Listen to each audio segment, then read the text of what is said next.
Faqala Rasulullah sallallahu alaihi wasallam, ad-du'a'u huwal ibadah. Doa ini termasuk beribadah kepada Allah Subhanahu wa taala. Ad-du'a'u silahul mu'min wa imadduddin wa nurus samawati wal ard.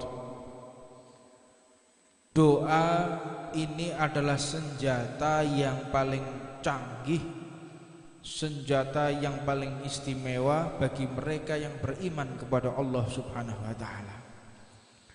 Jadi senjata apapun, nuklir, mau senapan yang paling canggih, mau teknologi yang paling terkini, tidak akan bisa mengalahkan doa kita kepada Allah Subhanahu wa taala. Wa imadduddin, doa ini juga termasuk tiang daripada agama. Oleh karena itu, salah satu tanda seseorang itu imannya kuat atau tidak, imannya goyang atau tidak, lihat ketika dia selesai sholat. Mau lihat kualitas iman seseorang, iki kira-kira imane wong iki piye? Lihat semasa dia sholat. Kalau sudah selesai sholat langsung tolak-toleh, langsung berdiri, imannya lagi goyang dia. Tapi tatkala dia selesai sholat, dia mulai mengangkat tangannya kepada Allah, bertawajuh kepada Allah, dan dia berdoa kepada Allah. Ini pertanda pondasi imannya kuat. Lihat aja, itu orang kalau sudah selesai sholat langsung berdiri, pasti kacau manajemen kehidupannya. Orang kalau sudah sholat langsung berdiri, pulang kembali aktivitas, pasti dia lagi dalam keadaan bermasalah. Nggak ada ceritanya orang yang beriman kepada Allah tertata manajemen kehidupannya, tertata hatinya, lalu dia sembarangan ketika selesai melaksanakan sholat. Selesai sholat langsung berdiri, selesai sholat langsung aktivitas kembali. Nggak benar orang kayak begini. Imadduddin, karena ini adalah tiang daripada agama. Wa nurus samawati wal ard, dan cahaya langit dan bumi. Apa maknanya? Dengan kita berdoa berarti kita telah dibukakan kesempatan untuk mendapatkan bimbingan dari Allah. Ba'du salaf mengatakan,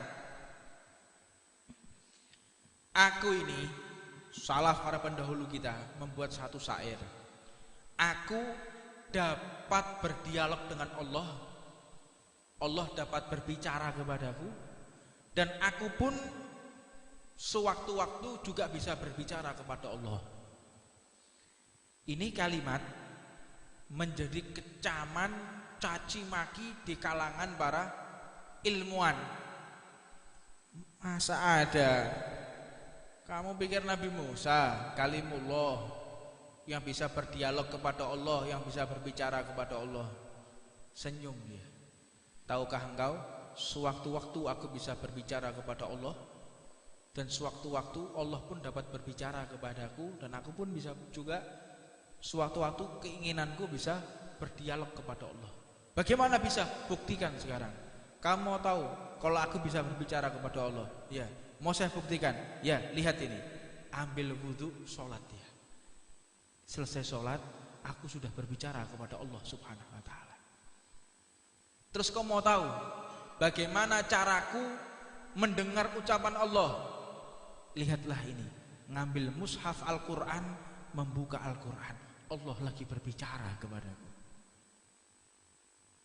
Hai orang yang punya akal kayak begitu, yang mengerti agama, yang mengerti ilmu, dan mengerti daripada kualitas daripada Islam itu bagaimana.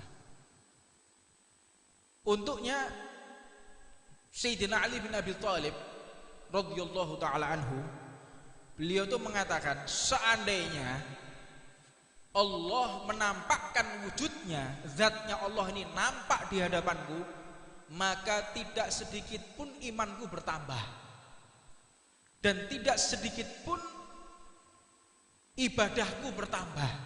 Ya wis iki. Bagaimana bisa kok seperti itu? Karena aku senantiasa melihat Allah Subhanahu wa taala.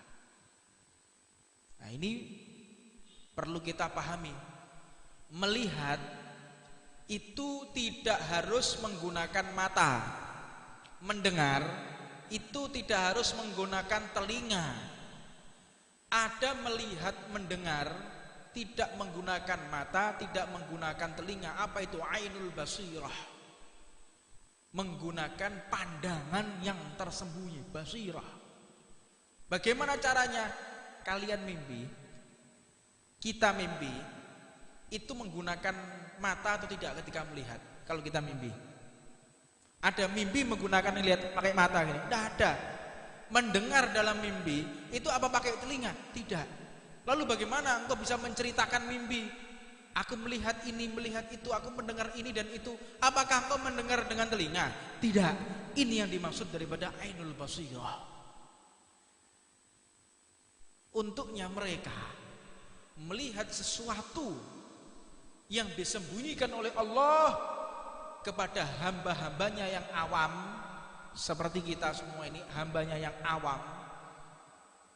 Itu kadang-kadang Allah membuka hijab bagi hambanya yang khusus dengan ainul basirah, dengan pandangan ghaib yang tersembunyi, yang mereka melihatnya lebih tajam dari pandangan mata, yang mereka mendengarnya lebih nyaring daripada suara yang masuk ke dalam telinga.